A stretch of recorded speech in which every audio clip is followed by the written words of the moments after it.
குபேரன் செல்வத்தின் கடவுள் ஒரு பிரமாண்டமான விருந்தினை ஏற்பாடு செய்ய முடிவு செய்தார்.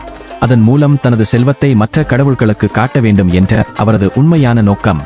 அவரது விருந்திற்கு எல்லா கடவுள்களையும் அழைத்த குபேரன் சிவபெருமானையும் அழைக்க கையில் கும்பிட்டு காலையில் கையளித்து அழைத்தார். ஆனால் சிவபெருமான் குபேரனின் உண்மையான நோக்கத்தை உணர்ந்து ஒரு பாடம் கற்பிக்க தீர்மானித்தார்.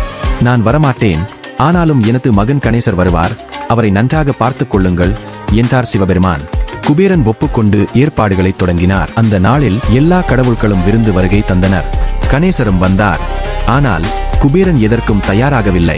கணேசர் வந்து உணவை முழுவதும் உண்டு முடித்து மேலும் உணவுக்காக கோபித்தார். குபேரன் பதறி சிவபெருமானிடம் சென்று உதவி கேட்டார். சிவபெருமான் அவரை சிரித்து அன்புடன் சிறிது பொரித்த அன்னம் கொடுக்கவும் என்றார். அன்புடன் கொடுக்கப்பட்ட அன்னம் கணேசரை திருப்தி செய்தது.